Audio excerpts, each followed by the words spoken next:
Fonia Singbe en visite ce lundi à Monrovia au Libéria. Le chef de l'État togolais, coordinateur du mécanisme de supervision de la CEDEAO pour la riposte et l'éradication du virus Ebola en Afrique de l'Ouest, est allé sonner la fin officielle de l'épidémie dans ce pays.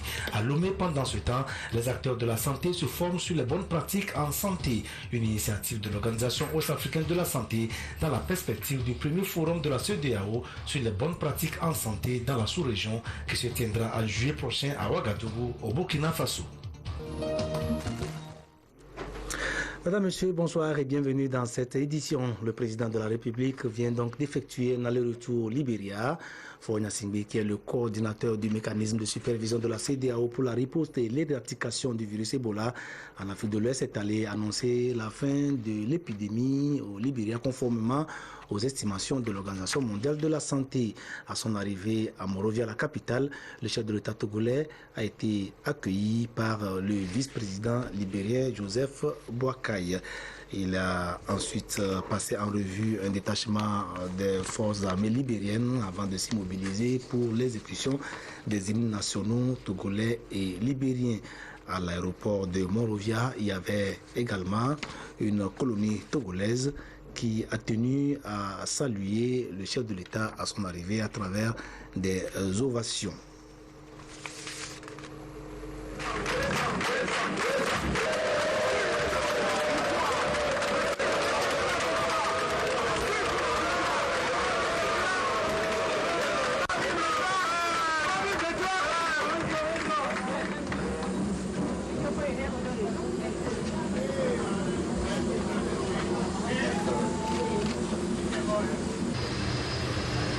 C'est donc la fin d'une tragédie au Libéria, un long cauchemar dont les Libériens ne pensaient pas voir la fin un jour. Dans un discours prononcé devant l'assistance et en présence de la présidente du Libéria, Ellen Johnson Sirleaf, le chef de l'État togolais a félicité tous les Libériens pour les efforts qu'ils ont déployés en vue de l'éradication de cette épidémie dans leur pays. Un discours dont nous allons découvrir la teneur dans quelques instants. Voici des télégrammes, quelques télégrammes de félicitations qui continuent, des télégrammes continuent d'arriver sur le bureau du président de la République suite à sa réélection à la magistrature suprême. Les derniers en date émanent du roi du Maroc Mohamed VI, du président de la République arabe d'Égypte Abdel Fattah al-Sisi, du chef de l'État nigérien Mohamedou Issoufou, du président Macky Sall du Sénégal, de la présidente du Conseil fédéral suisse Simonetta Sommaruga. Il y a eu également ce message de félicitations du groupe des ambassadeurs africains accrédités au Togo, composé des ambassadeurs du Ghana, du Gabon, du Sénégal, du Niger, du Nigeria, de la République démocratique du Congo, de la Libye, d'Égypte et du consul général du Burkina Faso. Il y a un message de félicitations également de Patrice Kwame, secrétaire exécutif du Conseil de l'Entente, de Patrick Gomez, secrétaire général du groupe Afrique, Caraïbes, Pacifique, ACP basé à Bruxelles en Belgique, du secrétaire général par intérim de la communauté des États sahélo-sahariens, Sensad Ibrahim Sani Abani. Il y a également des télégrammes de félicitations adressés au chef de l'État à l'occasion de la célébration de la fête nationale de la République togolaise. Nous citons notamment ceux de Milos Zeman, président de la République tchèque, et de Hannibal Cavaco Silva, président de la République du Portugal. Les praticiens de la santé d'Afrique de l'Ouest ont un important rendez-vous en juillet prochain à Ouagadougou, au Burkina Faso. À cette rencontre, il sera question de définir les meilleures stratégies pour apporter des soins de qualité aux populations avec en ligne de mire les décès maternels et infantiles. Au Togo, les acteurs du secteur se préparent activement à prendre part à ces assises. Une formation sur les bonnes pratiques en santé s'est ouverte à cet effet ce matin à Lomé. Initiée par l'Organisation ouest-africaine de la santé, cette formation devra permettre aux participants d'avoir une meilleure connaissance des outils méthodologiques pour l'identification et la documentation des bonnes pratiques en soins de santé. Reportage Eric Djanipo, Antoinette Romao Vovor. Dans le système sanitaire public du Togo, d'énormes efforts sont consentis en matière de réduction de la mortalité maternelle et infantile avec le lancement de la Carma en 2010 par le chef de l'État, la distribution des moustiquaires imprégnés, la vaccination des nouveau-nés, la planification familiale, entre autres. Le taux de mortalité maternelle est passé de 478 à 400 par 100 000 naissances vivantes et le décès infantile est passé de 88 à 46 sur 1000 naissances. En se comparant aux objectifs définis par les OMD, on ne suit pas exactement la tendance. Donc, beaucoup d'efforts restent à faire. Et par rapport à ce forum, alors, nous disons qu'il est bienvenu pour qu'on puisse capitaliser ce qui s'est fait ou ce qui devait se faire en termes de bonnes pratiques pour rapidement réduire ce taux de décès infantile et maternel et ainsi améliorer la santé de la mère et de l'enfant. Le taux de prévalence est en train d'augmenter. Nous sommes passés de 13% en 2010 à 17% en 2013, ce qui fait un record dans la sous-région. Ça fait 2 points par an. Et quand même dans nos visites sur le terrain, il y a quand même certaines familles qui sont encore réticentes. Nous sommes toujours en train de les sensibiliser. C'est puis sûrement qu'ils n'ont pas encore compris le bien fondé ou l'importance de la planification familiale. Nous continuons la sensibilisation. Ces efforts sont à encourager et à renforcer. Cela nécessite de la part des professionnels de la santé une prise de conscience et de bonnes pratiques pour offrir des soins de qualité aux populations. L'Organisation ouest-africaine de la santé offre ici un cadre de recyclage aux agents de santé de divers districts sanitaires du Togo pour être au pas. Cette formation balise donc la voie au premier forum ouest-africain sur les bonnes pratiques qui se tiendra en juillet prochain à Ouagadougou, au Burkina Faso. L'atelier national qui a eu lieu ici aujourd'hui au Togo va se dérouler également dans 9 pays de l'espace. C'est la première phase et lors de ces ateliers nationaux, les acteurs nationaux vont être véritablement outillés pour disposer des outils méthodologiques nécessaires pour l'identification et la documentation de ces bonnes pratiques, les pratiques qui font réellement marcher les programmes afin que nous puissions réduire les mortalités maternelles et infantiles qui sont vraiment encore importantes, sinon inacceptables dans notre région. Vu la rareté des ressources sanitaires et humaines, il est donc jugé utile d'améliorer les indicateurs relatifs aux prestations des professionnels de la santé à travers les meilleures pratiques en santé. Cette formation vient donner aux professionnels de santé les bases méthodologiques pour pouvoir documenter et diffuser les bonnes pratiques, voire les meilleures pratiques en santé. Surtout dans nos pays où les ressources sont limitées, nous devons viser l'efficience, c'est-à-dire le maximum de résultats avec le minimum de moyens. Et les pratiques qui sont jugées bonnes doivent pouvoir être documentées et partagées avec les autres professionnels de santé, avec les autres pays. L'adoption des bonnes pratiques permettra davantage d'obtenir de meilleurs résultats. Réduction de 25% de la mortalité maternelle grâce à la planification familiale, de 30% des décès maternels et infantiles avec les soins obstétricaux d'urgence et le recul de la fistule obstétricale qui constitue un handicap pour les femmes. Autant d'atouts susceptibles d'améliorer les conditions de vie des populations. Autre secteur, autre préoccupation, la prise en compte du facteur changement climatique dans les politiques et processus de budgétisation au Togo. Le CILS, Comité inter-État de lutte contre la sécheresse dans le Sahel et l'Afrique de l'Ouest, anime conjointement avec le GIZ une formation sur le sujet. Les participants qui sont issus des ministères sectoriels impliqués dans la gestion du phénomène de changement climatique vont être informés et sensibilisés sur la nécessité de procéder à l'intégration du dit phénomène dans les politiques de budgétisation. Précision, Charlotte Onsime. C'est l'un des défis mondiaux du XXIe siècle, tant pour les pays développés que ceux en développement, les changements climatiques. Le sujet reste primordial et le Togo l'a inscrit à son agenda politique pour ainsi gagner le pari du développement durable. Mais pour y parvenir, il s'avère encore impérieux d'intégrer ces changements climatiques dans les politiques et processus de budgétisation. C'est à ce devoir que s'attellent ici les cadres des ministères sectoriels sectoriels impliqués.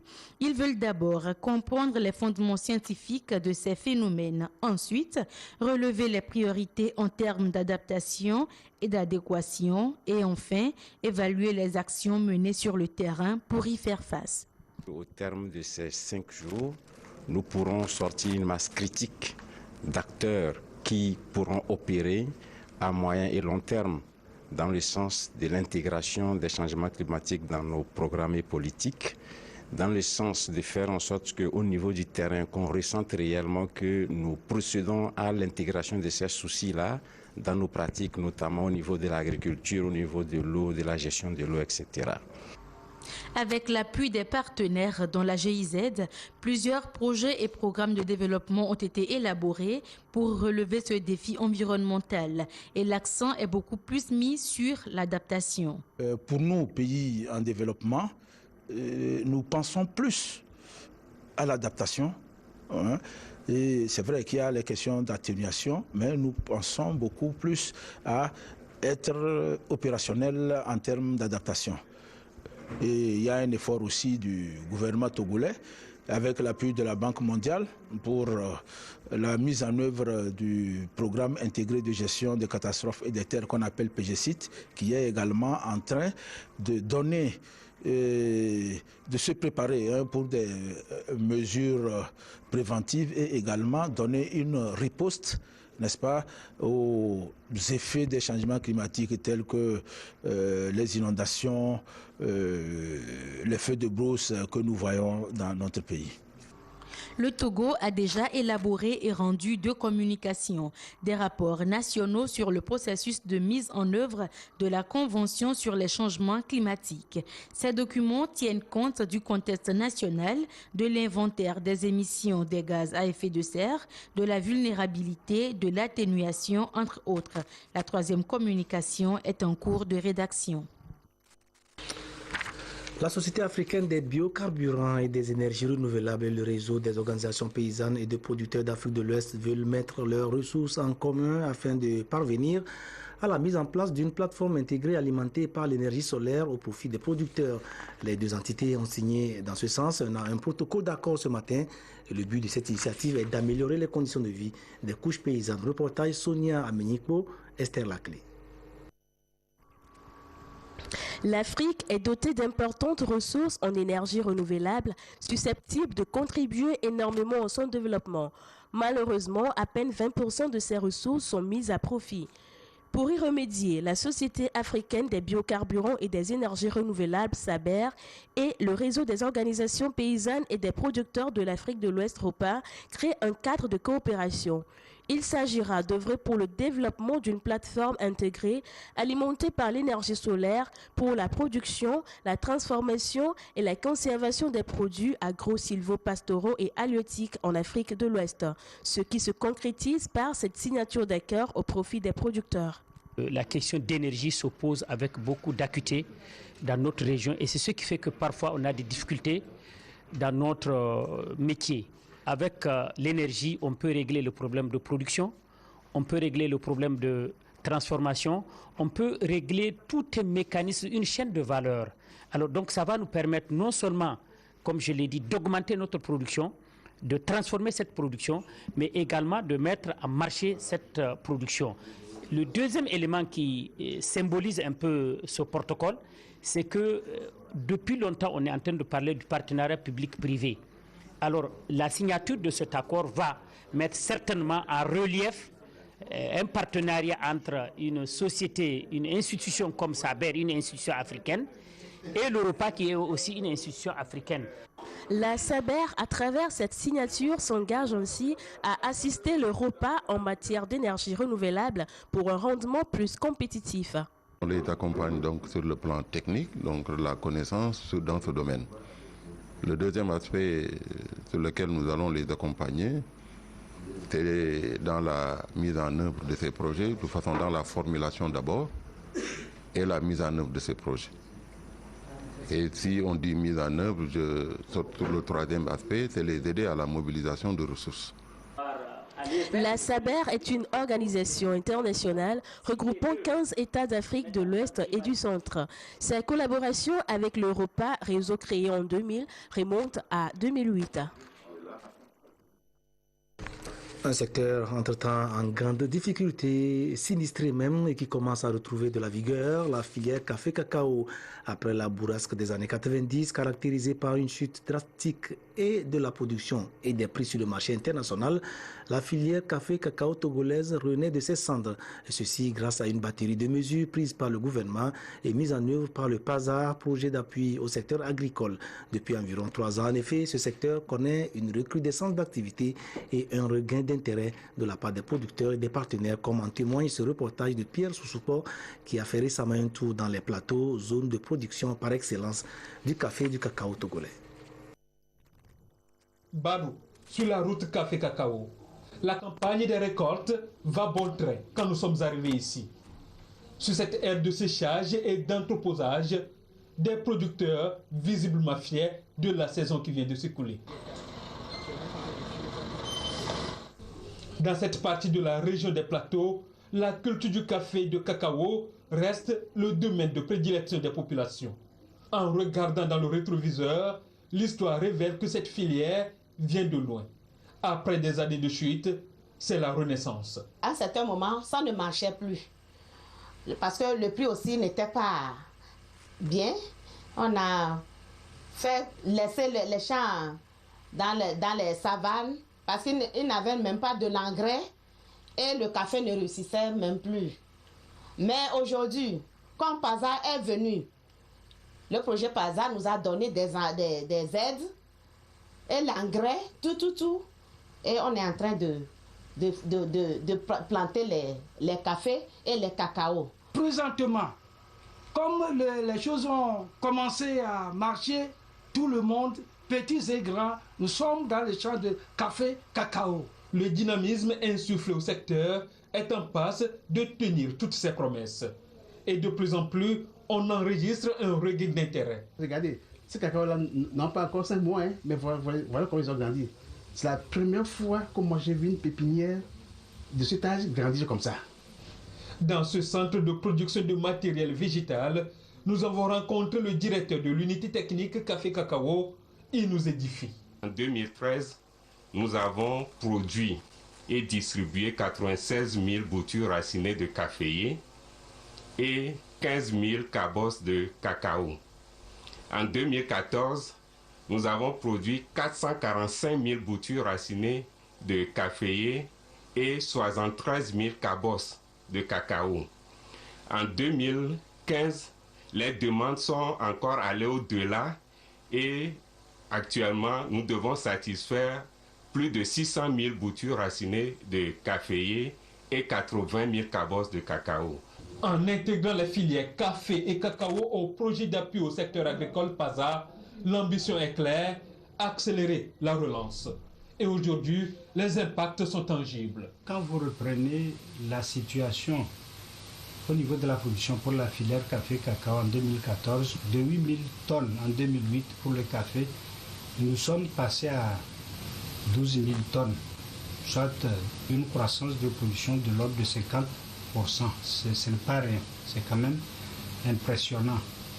Et pour la filière, du moins la spéculation cacao, on est parti de 7 000 tonnes en 2008 pour atteindre une production de 7 500 tonnes en 2014, soit une légère croissance de l'ordre de 7%.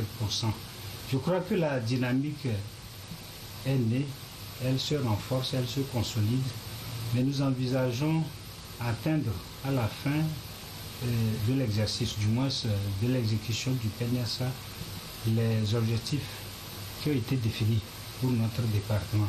Les premiers bénéficiaires sont bien évidemment les producteurs. Ils ont vite compris l'enjeu de la nouvelle marche et se sont conformés aux règles du jeu. Conséquence, quand nous sommes engagés dans ce processus, à la première année, on a travaillé avec Olam, on a bénéficié d'une prime pour IBA seul, d'une prime d'environ 22 millions. 22 millions, donc ça nous a procuré de l'argent. Et avec cet argent, les producteurs ont pris conscience vraiment que la qualité peut les amener à avoir un meilleur prix. Et la deuxième année, nous avons bénéficié d'une prime d'environ 26 millions. Le marché est de plus en plus exigeant et nécessite un engagement plus poussé sur toute la chaîne de production et à tous les niveaux. Au comité de coordination des deux filières, on reste ambitieux. Nous constatons de plus en plus un intérêt assez poussé de tous ces acteurs à vouloir maintenant augmenter la production.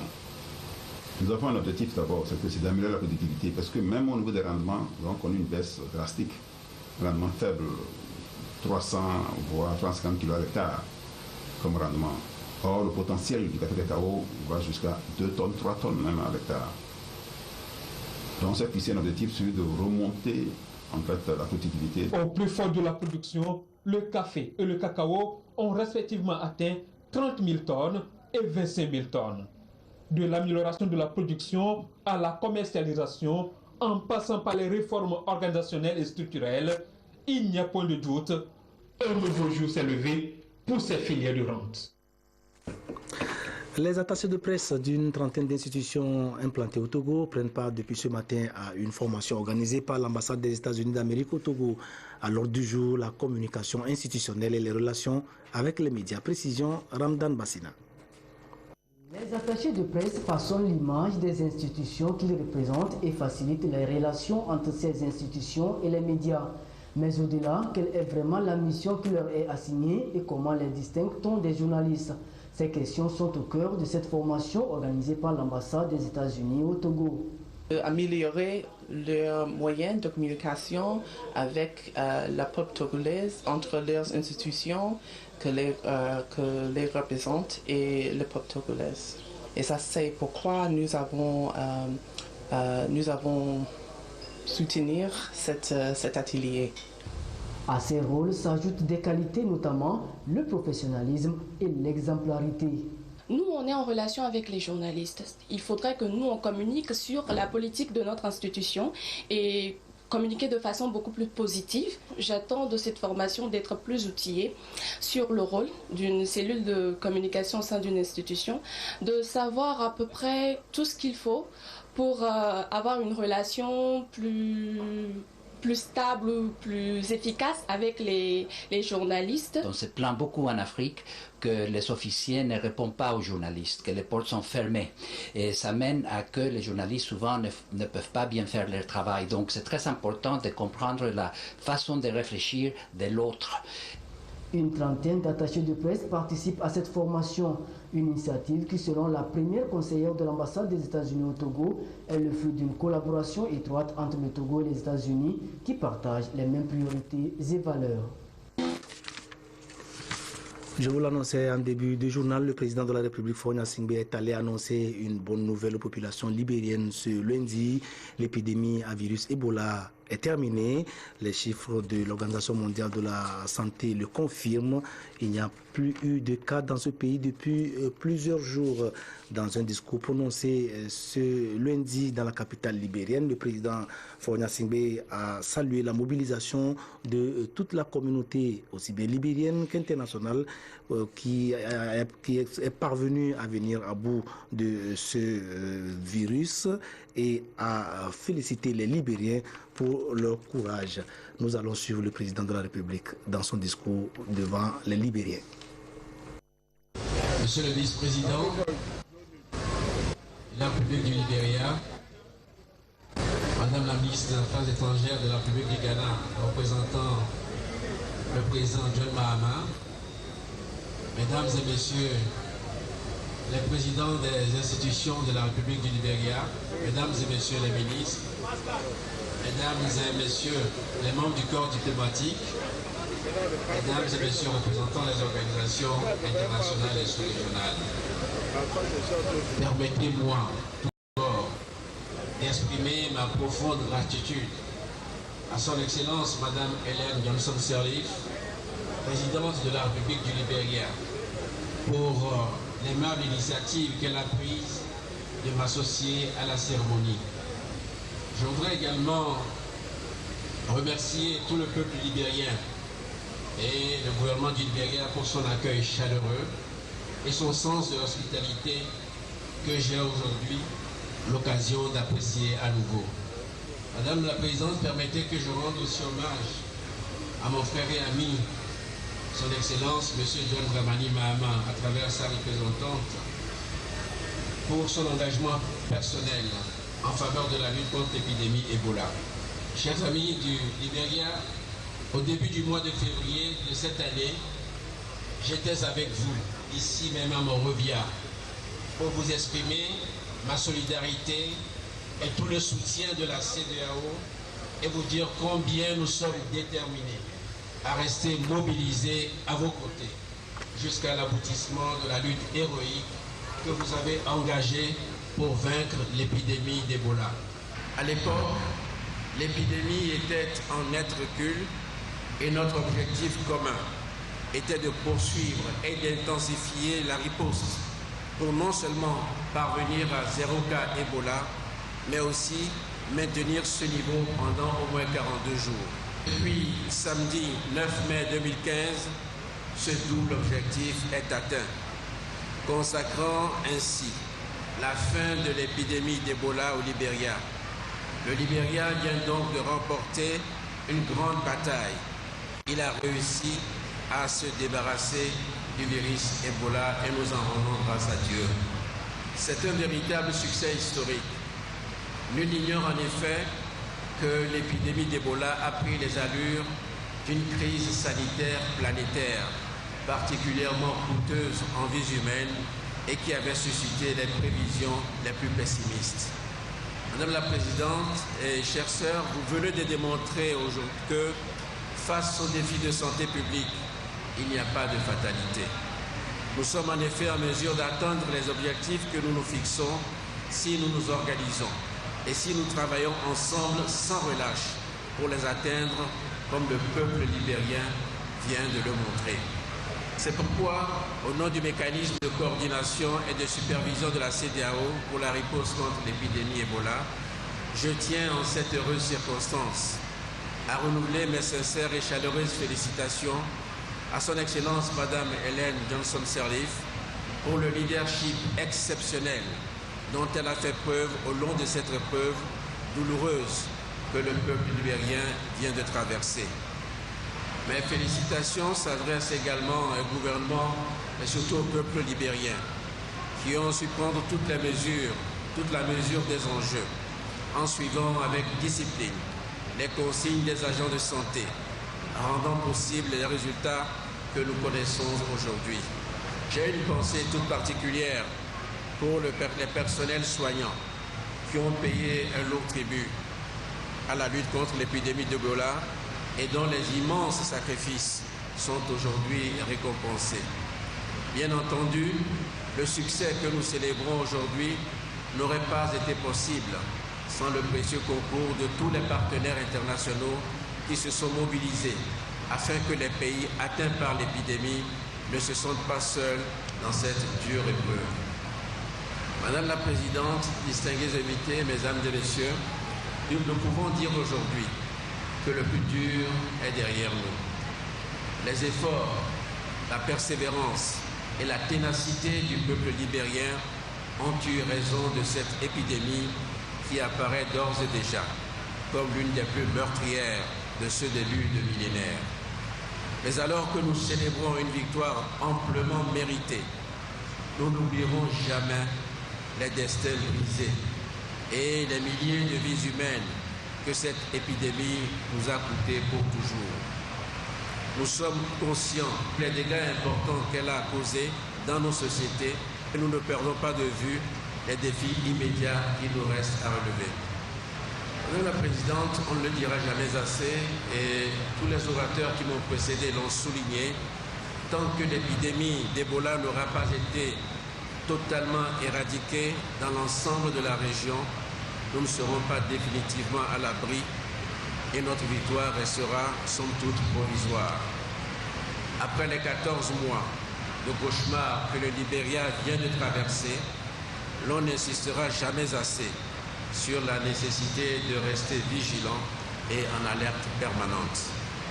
Permettez-moi dans cette optique de saisir l'occasion qui m'est offerte ce jour pour lancer un appel à un regain de solidarité et à un engagement soutenu en faveur de la Guinée et de la Sierra Leone, deux pays voisins du vôtre, qui poursuivent encore inlassablement le combat pour l'éradication totale de l'épidémie d'Ebola.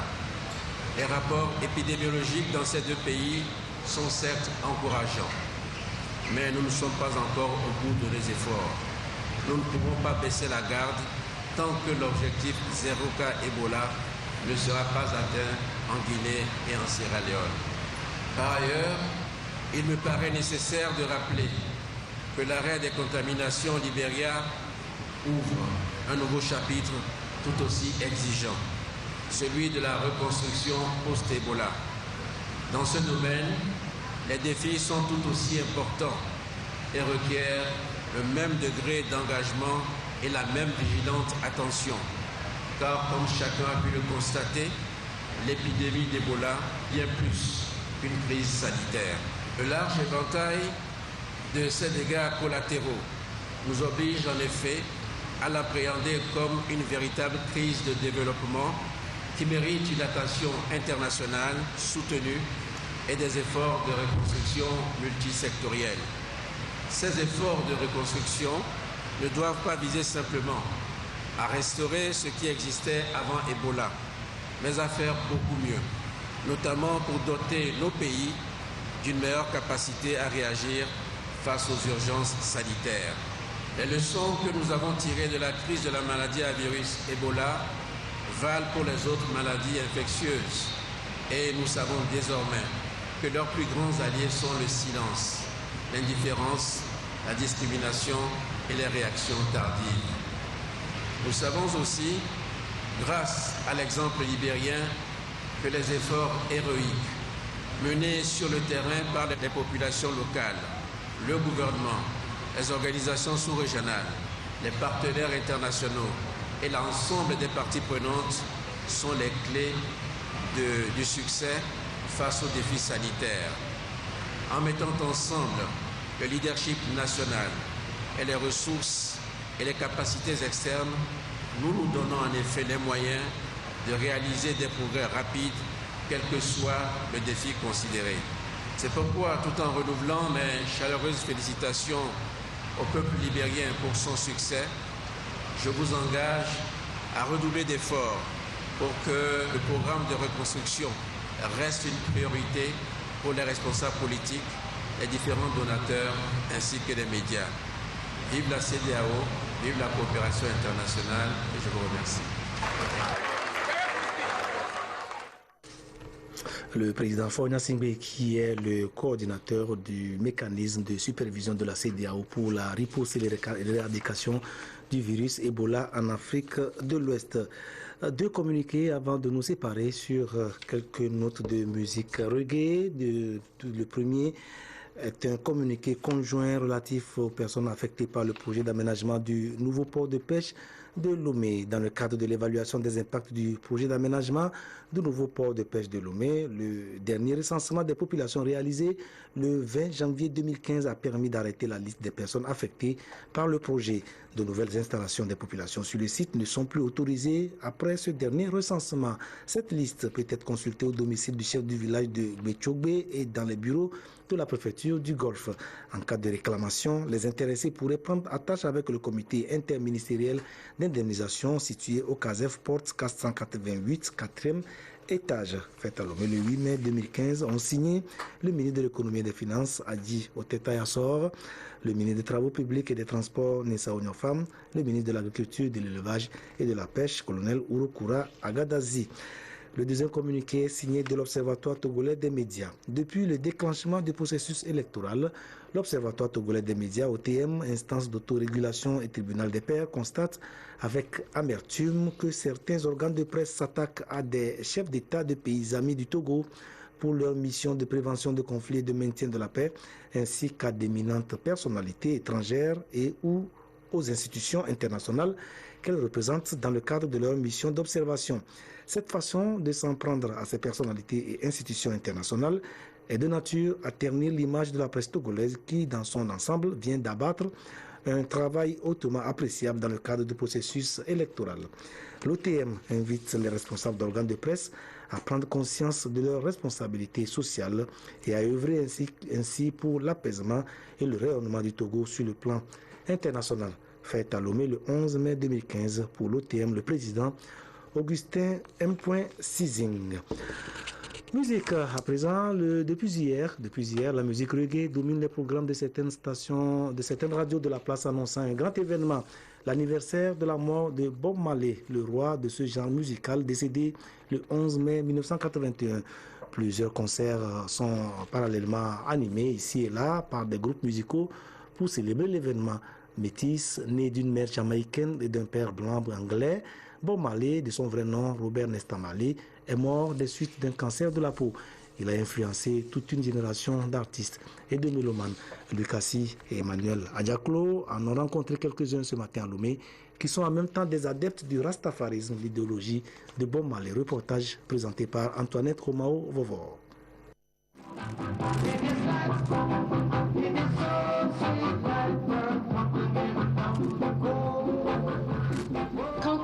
Après sa disparition, l'icône de la musique reggae et précurseur de la philosophie Rastafari, Bob Marley, continue par déchaîner la passion chez ses multiples adeptes et des reggae-philes.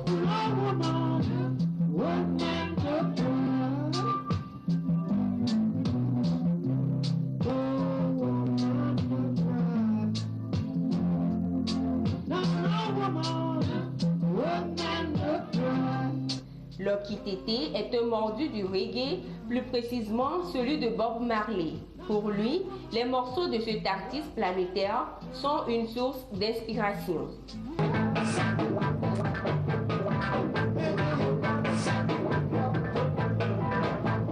Moi, particulièrement, en écoutant le reggae, je trace mon avenir. Je vois ce qui ne va pas. Ce qui ne va pas, je trouve le chemin.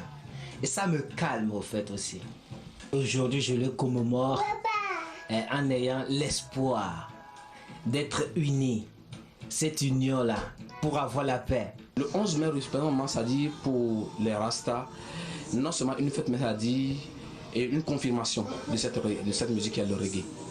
Et grâce à ce personnage qui est Bob Marley. Ce style de musique n'est pas dissociable du rastafarisme, à en croire les rastamènes. Et pour eux, c'est un concept qui prône l'amour du prochain. Reggae est la musique des rois, la musique des élus. Un Rasta est un homme de justice, de paix, d'amour. Quand tu vois un Rasta, sache que tu vois l'amour. Hein. Au-delà d'être un genre musical, le reggae et le rastafarisme sont un style de vie appuyé par la coiffure dread.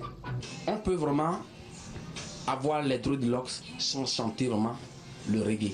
Et c'est de la même manière, on peut chanter le reggae sans avoir des dreadlocks. Donc les deux vont de pair. Quand on dit Rasta, c'est tout ce qui est de peau noire qui s'appelle le Rastaman. Ceux qui ont vraiment, c'est-à-dire les druides, sont les gens qui ont des nappes, les dreadlocks. Ce que vous voyez moi sur la tête, ce ne sont pas des rastas, mais c'est des dreadlocks.